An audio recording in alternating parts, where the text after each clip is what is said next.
तो hi friends, तो आज के इस वीडियो में आपका भाई एक और खतरनाक ट्रिक लाया है। इस ट्रिक के माध्यम से आप सभी लोग 12th क्लास के जो आप सभी का कव्य खंड में जितने भी राइटर हैं और वह कौन सा चैप्टर लिखे हैं, बहुत ही आसान तरीका से आप सभी को हम याद करवा देंगे और कुछ अलग ही अंदाज में, जिससे कि आप लोग ज़िंदगी में कभी नहीं भुलाइएगा।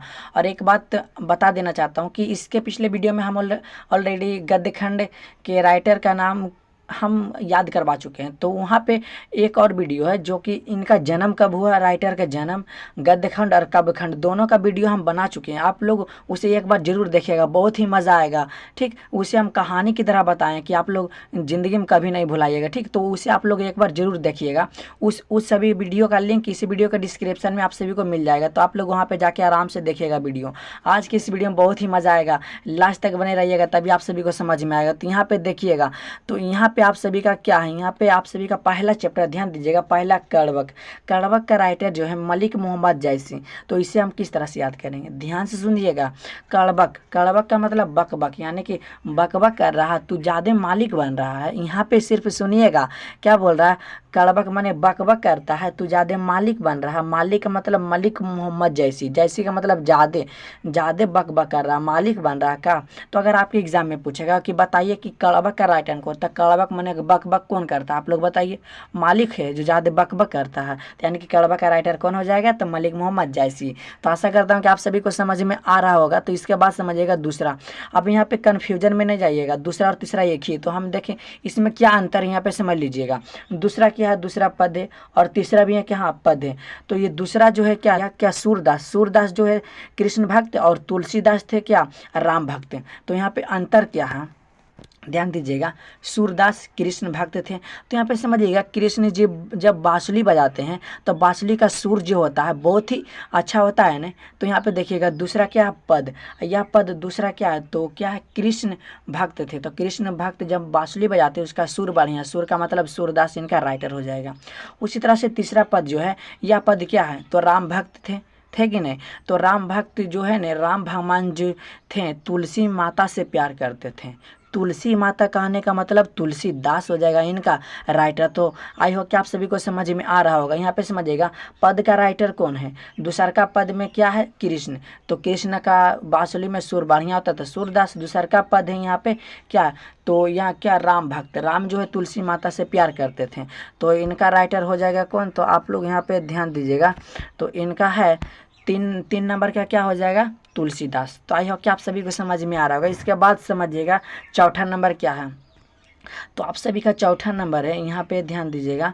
तो आप सभी का चौथा यहाँ पे क्या है, छप्य। छप्य का लेखक कौन है, तो नाहवा दास है। तो आप लोग हमें ये बताइए, छप्य का मतलब जब कोई पेपर वगैरह छपाता है तो नया ही नहीं छपाता है कि पुराना छपाएगा, आप लोग बताइए।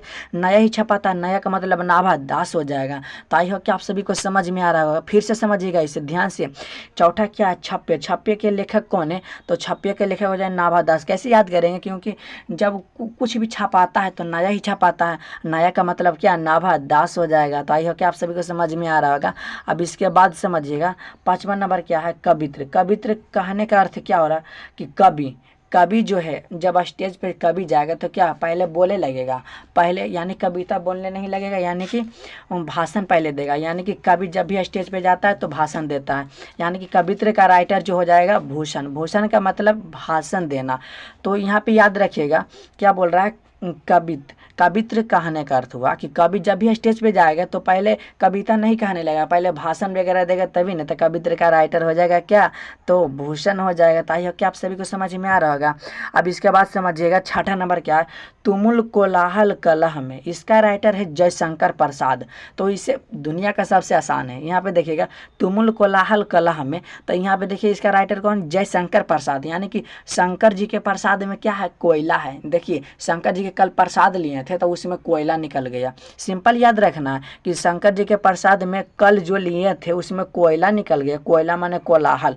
तो अगर आपके एग्जाम में पूछेगा बताइए कि तुमुल कोलाहल कला में इसका राइटर कौन है, तो जयशंकर प्रसाद। तो कैसे, तो जयशंकर प्रसाद जी के प्रसाद में क्या था, कोयला था। तो कोयला माने कोलाहल। तो आई होप कि आप सभी को समझ में आ रहा होगा।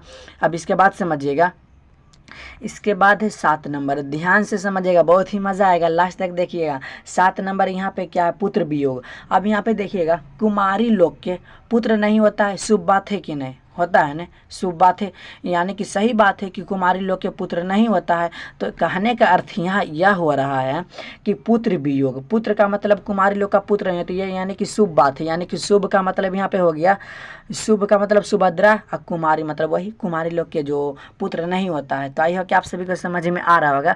अगर आप सभी के एग्जाम में पूछेगा बताइए पुत्र वियोग का राइटर कौन है, तो पुत्र कुमारी लोग के नहीं होता, यह शुभ बात है, माने शुभ सुभद्रा कुमारी चौहान हो जाएगा। ठीक, तो इसके बाद समझिएगा 8 नंबर क्या है, उषा। तो इसे किस तरह से याद करेंगे, तो आप लोग देखे होंगे कि उषा का मशीन जो होता है सिलाई करने वाला मशीन, तो वह मशीन कौन खरीदेगा, बहादुर से ही नहीं खरीदेगा, जो बहादुर है, जो शेर है, शेर बहादुर है, वही लोग उषा का मशीन खरीदेगा।